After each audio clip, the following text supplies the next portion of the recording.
இது வந்து Honda deo mileage எப்படி வர வைக்கிறது தான் இந்த வீடியோவில் பார்க்க போகிறோம். இதான் கார்பெட்டரை நான் அவுத்து வச்சுருக்கேன். இதுலேருந்து அவுத்துருக்கேன். நான் அவுக்கும் போதே ஞாபகம் இல்லாமல் டப்புன்னு அவுத்துட்டேன். அதனால் அவுத்துக்கு அப்புறம் தான் உங்களுக்கு வீடியோ போட முடியுது என்னால். அது எப்படி க்ளீன் பண்ணி மாட்டணும் தான் இந்த வீடியோவில் பார்க்க போகிறோம். இப்போ பார்த்தீங்கன்னா 2 ஜெட்டு வரும். இந்த ஒரு ஜெட்டு இருக்குது, பக்கத்தில் ஒரு ஜெட்டு. அது 2 ஜெட்டு அவுத்து க்ளீன் பண்ணிவிடுங்க. க்ளீன் பண்ணிட்டா தான் உங்களுக்கு பக்காவாக இருக்கும். அப்போ தான் ஃப்ரீயாக இருந்துனா தான் உங்களுக்கு மைலேஜ் கிடைக்கும். அதை க்ளீன் பண்ணி அரைச்சிச்சின்னா வண்டி ஒரு மாதிரி அடங்கி போகும், பெட்ரோல் சாப்பிடும். அதை முதல்ல கைட்டி க்ளீன் பண்ணிக்கோங்க.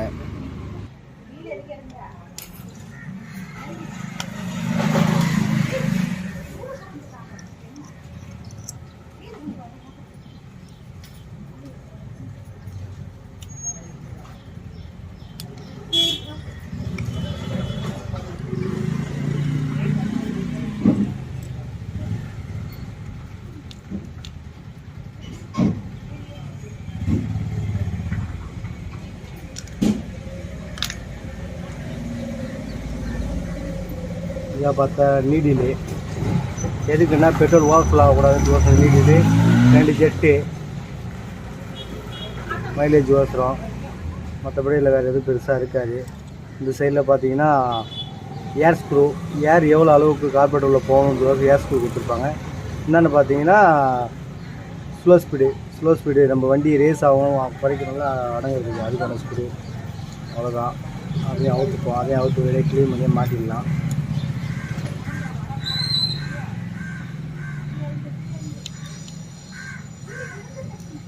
அது 1.5 மரம் இருக்குது. 1.5 மரையில் வச்சுருக்காங்க அட்ஜஸ்ட்மெண்ட்டு. நம்ம வந்து ஆக்சிலேட்டர் எப்படி கொடுத்து ரேஸ் பண்ணுறத வச்சு நம்ம எத்தனை மரன்றதை வச்சுக்கலாம்.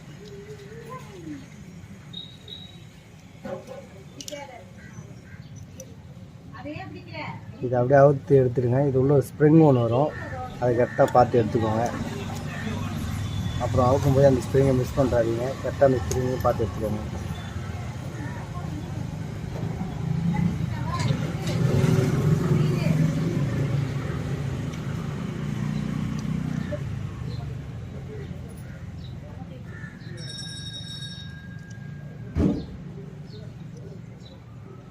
இதுதான் ஏர் ஸ்க்ரூ இல்லை, இது வந்து slow speed screw. Accelerator race பண்ணுறது, ரேஸ் குறைக்கிறதுக்கு அதுக்கான ஸ்க்ரூ அது. அவ்வளோதான். இதை ஃபுல்லாக இப்போ வாஷ் பண்ணிக்கோங்க. வாட்டர் சர்வீஸ் பக்கத்தில் இருந்தால் வாட்டர் சர்வீஸ் போய் கொடுத்து வாஷ் பண்ணிக்கலாம். வாட்டர் சர்வீஸ் இல்லாத பட்சத்தில் நம்ம பெட்ரோல் பிடிச்சி ஃப்ரெஷ்ஷாக வச்சு தீட்டி க்ளீன் பண்ணிக்கலாம். நம்ம க்ளீன் பண்ணிவிட்டு இடத்துக்கு போகிறேன். ஸ்டாப் பண்ணிக்கலாம். இல்லை பிளாக் கலரில் ஓர கறி பிடிச்சிருக்கோம், எல்லாம் நல்லா சொரண்டிடுங்க.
நல்லா க்ளீன் பண்ணிக்கோங்க. ஹோல்ஸ் நல்லா தெரிகிற மாதிரி உங்களை பார்த்தாலே தெரியும். நல்லா இந்த செல்லு வச்சு பார்த்தீங்கன்னா ஹோல்ஸ் க்ளீனாக தெரிகிற மாதிரி பார்த்து மாற்றிக்கோங்க.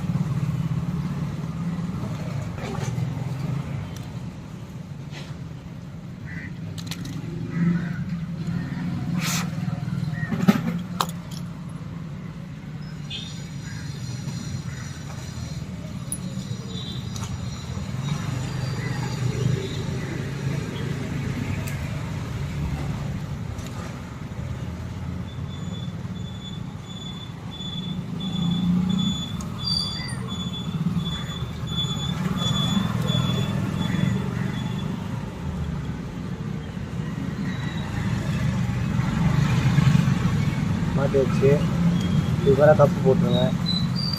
அது பெருசாக வேறு இல்லை. நம்ம வண்டி இதை ஃபிட் பண்ணதுக்கப்புறம் தான் மறுபடியும் அடுத்த வேலை ஸ்டாப் பண்ண. அந்த கார்பெட்டை க்ளீன் பண்ணி வச்சு பையன் மாட்டுறான். அது எப்படி மாட்டுறான்றதை பாருங்கள்.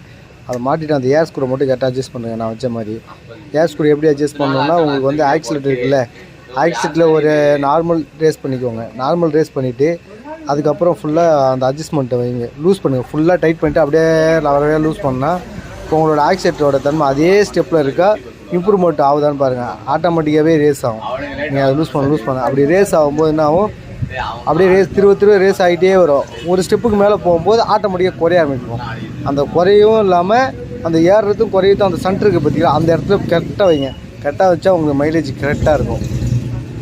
அதை எப்படி நான் உங்களுக்கு சொல்கிறதுன்னு தெரியல. அது காட்டினாலாம் புரியாது. அது வேறு ஏதாவது ஒரு நல்ல வண்டி அவுட்டில் வந்தால் காட்டுறேன். இது வந்து அந்த மாதிரி பண்ணாலும் உங்களுக்கு புரியாது. இதில் சவுண்டு ஒரு மாதிரியே கேட்க ஆரம்பிச்சிடும். உங்களை அது கிளியராக காட்டுறேன். ஏதாவது ஒரு வீடியோவில் கண்டிப்பாக காட்டுவேன். இப்போதைக்கு நான் இதை சொன்னதை மட்டும் கொஞ்சம் நோட் பண்ணி அதை பண்ணி பாருங்கள். கரெக்டாக இருக்கும் உங்களுக்கு மைலேஜ்.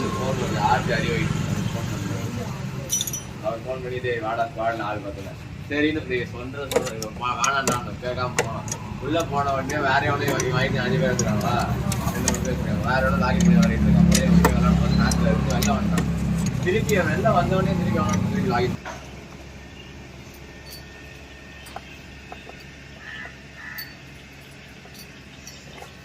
ஆக்சிலேட்டர் ஒயர் மாட்டே ஒயர் முறுக்கி நிற்கிது பேர். ஒயர் இங்கே முறுக்கி நிற்கிது பேர். சோக்கு ஒயர் அவுத்து விட்டு பாரு. டைட்டாக இருக்கானே, டைட்டாக தான் இது நினைக்கிறேன். மாட்டு சோக்கு டைட்டாக இருந்தால் மைலேஜ் வராது. அது சோக்கு பாருங்க முதல்ல. இது என்ன ஒயர் இப்படி நிற்கிது, இதை கொஞ்சம் உள்ளே தள்ளி விடு.